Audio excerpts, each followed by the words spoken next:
So my name is Ann Rumberger, and I'm a member of Chicago for Abortion Rights. I would like to thank all of our sponsors, first of all, Chicago Abortion Fund, Gay Liberation Network, Reproductive Transparency Now, and Chicago for Abortion Rights for putting this press conference together. And I just want to start off by celebrating. So we won. Let's all take a moment to celebrate this victory. There has not been a lot to celebrate lately, so when we get a chance, we need to really celebrate. So today, the Supreme Court issued a unanimous decision in FDA versus Alliance for Hippocratic Medicine, a ruling that the anti-abortion doctors who brought the case and challenged the FDA's approval of mifepristone, it ruled that they lacked legal standing, which means that they couldn't prove that they are actually harmed by the FDA's approval of mifepristone. So this is a really big deal. The Supreme Court could have reinstated unnecessary old restrictions on mifepristone, including making it impossible to prescribe mifepristone via telemedicine, which thousands of people in states with abortion bans, as well as states with abortion protections, depend on. Indeed, in today's Supreme Court decision, Justice Brett Kavanaugh wrote that a plaintiff's desire to make a drug less accessible for others does not establish standing to sue, and that an organization may not establish standing simply based on the intensity of the litigant's interest or because of strong opposition to the government's conduct. This is a really big deal, and it's a really big win for us. But we also need to recognize that the fight is not over. One actually could read this decision as a roadmap for future plaintiffs who do want to establish standing and who are looking to decimate access to medication abortion. So we know they're coming for us. We're relieved at this decision, but we're outraged that this case challenging access to mifepristone got all the way to the Supreme Court in the first place. Study after study shows that medication abortion, which includes the pill mifepristone, is extremely safe and extremely effective. Medication abortion now accounts for 63% of all abortions across the country. So in the last 6 months of last year, more than 40,000 people in states with abortion bans and telehealth restrictions received medication abortion through providers in states protected by SHIELD laws. This Supreme Court case upholds that. Things are unchanged, and patients will still have access to medication abortion through telehealth. The lies put forward by the plaintiffs in this case, represented by the anti-abortion and anti-LGBTQ hate group Alliance Defending Freedom, will not prevail. We will not let the extremists win. We will not let anti-abortion crusaders dictate the care we need and deserve.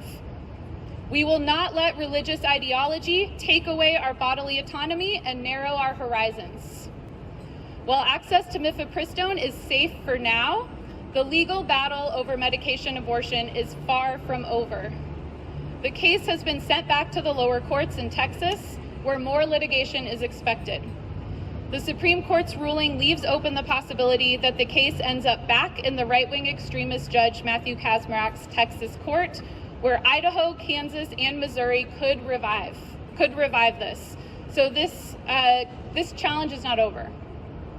The Supreme Court will also be delivering a ruling soon on EMTALA, which could put pregnant people at risk by refusing to provide emergency abortion care in publicly funded hospitals.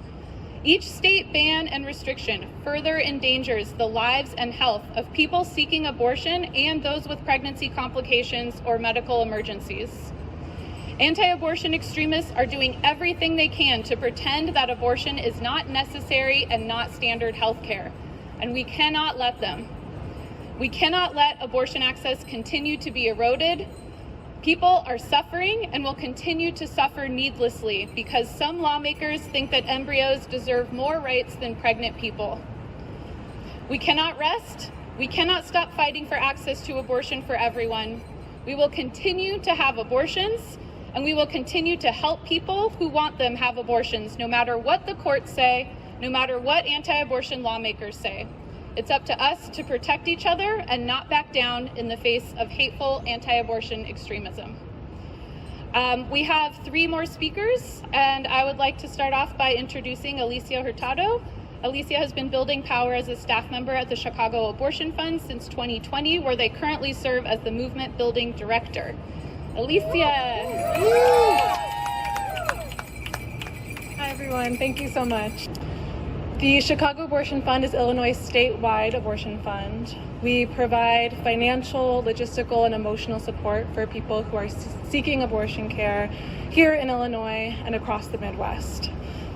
Last year, we received support requests from over 12,000 people, and they were based in 41 states across the country. We dispersed $4.3 million in direct service directly for abortion support, and we did not have to turn a single person away. We paid for appointment costs, we booked flights, bus and train rides, and hotels. We sent gas and food money and provided childcare. And I stand here today to celebrate a critical win for all of our callers and our communities. As this morning, the Supreme Court ruled to keep mifepristone access, for now, unchanged, ensuring the continued availability for the most common, effective method of abortion medication. I was hit with 2 emotions when we received this news. The first was relief. Access to mifepristone is crucial here in Illinois. Although abortion remains protected in our state, losing mifepristone would create additional barriers and obstacles to those seeking abortion care, especially for people living in rural areas. Only 12 out of 102 Illinois counties have an abortion provider, and many rely on telehealth for medication abortion. Restricting mifepristone needs more burdens for people traveling long distances and also puts a strain on abortion clinics, potentially increasing wait times and reducing access overall. The second emotion that I'm feeling is steadfastness. Make no mistake, anti-abortion extremists will continue their efforts to restrict abortion access to mifepristone and to all methods of abortion care. So we must continue to remain vigilant. With a law targeting those who support young people who are crossing state lines for abortion care in Tennessee, to a new measure that criminalizes the possession of abortion medication in Louisiana, attacks on medication abortion and abortion access overall are far from over. Additionally, this ruling, though critical, does not address the healthcare crisis that has been ongoing for years now in our country. It does not address mifepristone access for the mother in Texas who has to hop on a flight to come all the way to Illinois with her young daughter to pick up a set of abortion pills. It does not address abortion access for the college student who has to drive for hours to get to the clinic closest to their campus in Nebraska because they are just over the gestational limit of 12 weeks in that state. It doesn't address the extreme barriers that the hundreds of people that we connect with each week at the Chicago Abortion Fund are facing as they try to access basic health care. And so, as we celebrate these wins, we will continue to do the work, to connect people to the abortion care they want, need, and deserve, no matter who they are, no matter where they're from, or no matter how much they make. And we hope that each of you will continue to be in this fight with us. If you would like to stay in contact with us and follow along with our work, you can follow us at Chicago Abortion Fund across all social media or on our website at chicagooabortionfund.org. We are not going anywhere, and we know that we must continue to fight until every single person across the country has access to the abortion care they deserve. Thank you.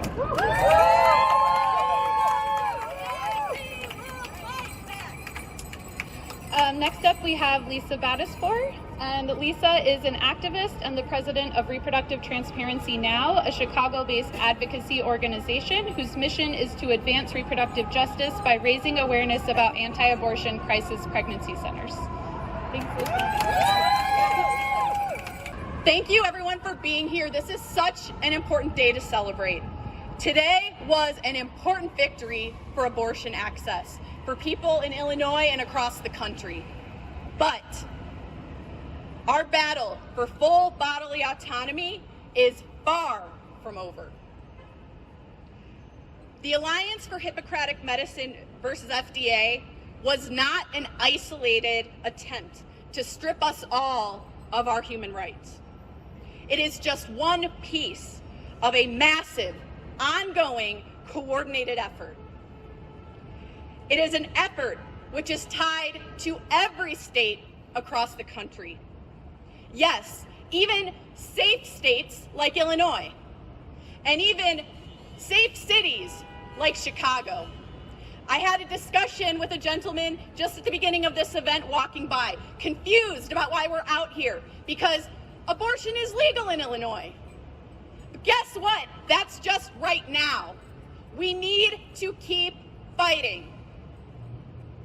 The plaintiffs in this Supreme Court case were represented by an organization called Alliance Defending Freedom, a designated anti-LGBTQ hate group. Guess what? They represent anti-abortion interests right here in Illinois in federal court.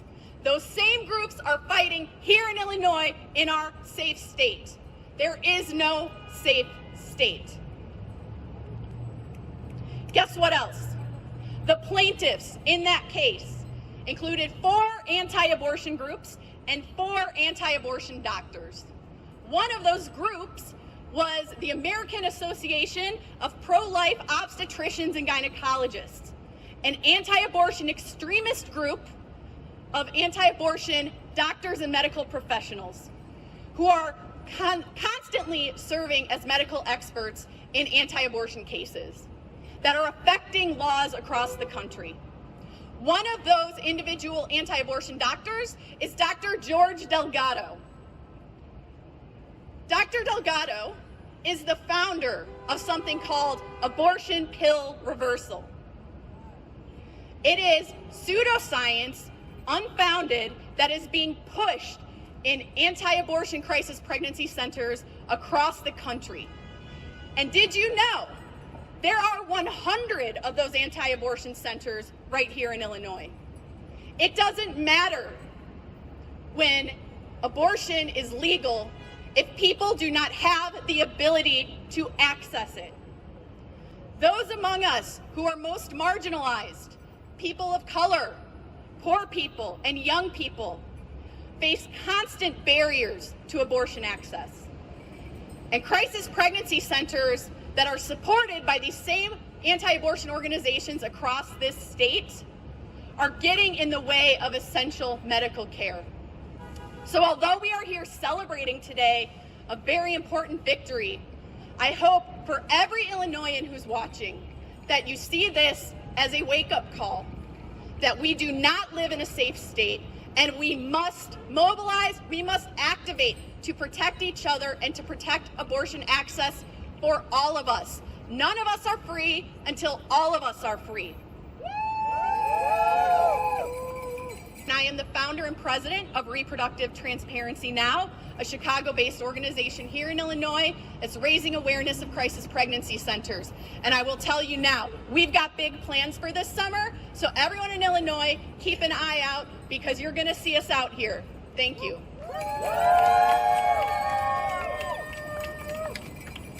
Thank you, Lisa. And next up, we have Andy Thayer. Andy is the co-founder of Gay Liberation Network and a member of Chicago for Abortion Rights.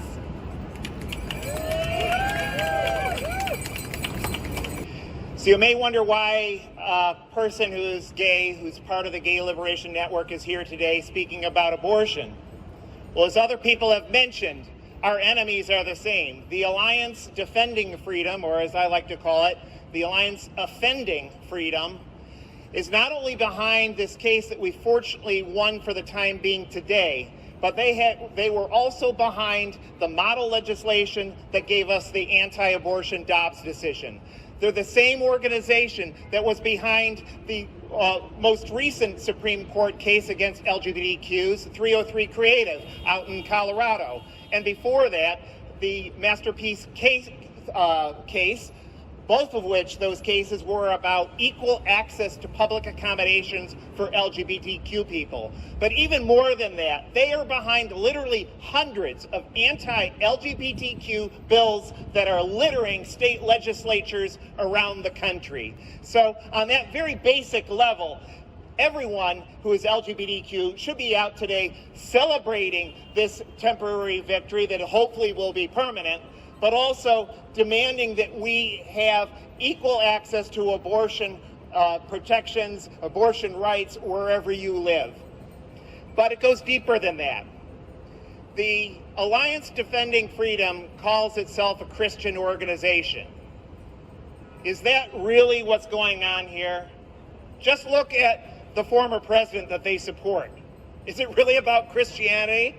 Or is it really about bodily autonomy? About each and every one of us having the right to control our body? How did we win a 9-0 victory today? I think it's important to unpack that, because anyone who's following the news for the last several days knows that certainly Samuel Alito wanted to vote in favor of the Alliance Defending Freedom. Certainly Clarence Thomas wanted to vote for that. But why didn't they? It wasn't only because of the pharmaceutical industry. They really wanted to vote for this damn thing, or they would have not brought it to the Supreme Court in the first damn place. So I think what we have to say is what we have been doing in the streets for the last few years and at the ballot box in a number of these referendum. We have been delegitimizing this court, a court that richly deserves to be delegitimized. That if they go against people's bodily autonomy, they deserve all of the pushback that they are getting right now. Now, the court likes to dress up its decisions in all sorts of ways. They say that they're for originalism. They say they're for textualism, or they're for euphemism. And it's really the latter, because if you look at the plain reading of the 10th Amendment of the Bill of Rights, you have to say that it says that first and all, there's rights reserved to the federal government, there's rights reserved to the localities, and there are rights reserved to the people. You do not need to dress up our right to bodily autonomy under privacy. I, as a gay man, I'm open about it. I'm not, hiding any privacy here, okay? And people should be able to freely go and have an abortion and other basic medical care without any kind of stricture. The fact of the matter is our own Constitution, the text in the Bill of Rights, says right there that we have the right to control our bodies. Now, we're only going to protect that right if we keep on fighting back, because there is, as people mentioned, the Impala decision coming out, that it threatens people's lives if they're seeking abortion. We need to understand that both parties have not been our friends in this battle. The Republicans are obviously against us. The Democrats only got interested in our rights when they saw it was a vote getter and ignored our rights for nearly a half century before that. So we need to protest against both these parties, all of these judges, to demand our bodily autonomy. Only we can free ourselves, and not the courts, not the legislatures. So we need to be in the streets to demand our rights the way that they were won in the first place. Thank you very much. Thank you, Andy. I'd just like to thank all the co-sponsors of this press conference once more. So that's Chicago for Abortion Rights, Chicago Abortion Fund, the Clinic Vest Project, Gay Liberation Network, Illinois Choice Action Team, Indivisible Evanston, and Reproductive Transparency Now. And again, let's be outraged right now. This is outrageous. So let's harness the outrage and the pain and the fear, and let's use it. Let's get in the streets, let's organize, let's talk to supporters of abortion, let's do something about this. It's okay to feel emotional about this, and it's okay to be mad, because this is an extremely outrageous situation. And please remember that abortion pills are available in all 50 states. Please go to Plan C to find abortion pills. And remember that abortion pills are available for everybody in all 50 states. Thank you so much for coming. Abortion is healthcare. Healthcare is a right. Abortion is healthcare. Healthcare is a right. Abortion is healthcare. Healthcare